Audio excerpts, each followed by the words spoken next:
তাদের ভয়েস নকল শুনেছেন, এবার বাংলাদেশের বিখ্যাত বক্তাদের কণ্ঠ নকল শুনুন। দর্শক, বেশি কথা বলবো না, ভিডিও দ্রুত শেয়ার করে সবাইকে দেখার সুযোগ করে দিবেন। মনির ভাই কেমন আছেন?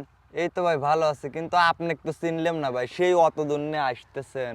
ভাই আমি ভাই ওই গ্রাম থেকে ভাই আধার না ভাই, অন্যের গরু কিন্তু কাজ করে আমি। ও কাজ করেন আপনি? হ্যাঁ তাহলে আমরা এক জায়গাতে বসি ভাই। ঠিক আছে ভাই, কোথায় চলেন। বসবেন, কোথায় বসবেন? এই তো এখানেই বসি। দর্শক মন্ডলী, এরই মধ্যে আপনারা ভিডিওটি শেয়ার করে সবাইকে দেখার সুযোগ করে দেন যিনি আসলে এরই মধ্যে ভাইরাল একজন ব্যক্তি, সেই কৃষক শিল্পী বা কৃষক যিনি ওয়াজ করেন, মনির ভাই। আমরা আসলে তার কণ্ঠে সেই ওয়াজগুলো শুনবো। মনির ভাই, জি ভাই। আমার একটা রিকোয়েস্ট আছে ভাই। হ্যাঁ কি ভাই? আমি যার ভক্ত, তোফাজ্জল হোসেন ভৈরবী স্যার, মানে হুম। তার ওয়াজ আমার খুব ভালো লাগে ভাই। তিনি আসলে নবীজির জীবন কাহিনী নিয়ে ওয়াজগুলো করে থাকেন। তার ওয়াজটা দিয়ে আপনি শুরু করবেন। তো যেই নবী আমাদের জন্য এত কিছু করে দুনিয়ার থেকে বিদায় নিছে, সেই নবীর পক্ষে থাকতে আমরা রাজি আছি। কেন পক্ষে থাকবেন না?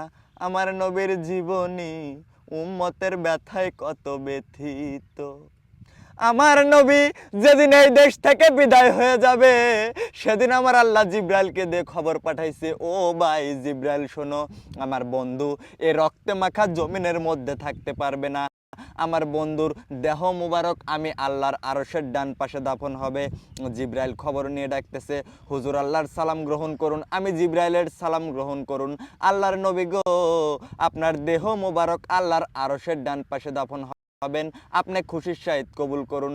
আমার নবী কোনো কথা কয় না, দুইটা চোখের পানি জ্বর জ্বর করে করে ছাড়তেছে।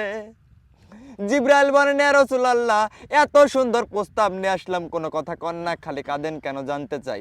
আমার নবী বলেন, জিব্রাইল রে, তোমার জন্য খুশির খবর হতে পারে, আমি খুশি হতে পারলেন না, কেন পারলেন না? আরে জিব্রাইল, আমার দাফন আল্লাহর আরশের ডান পাশে দাফন হবে।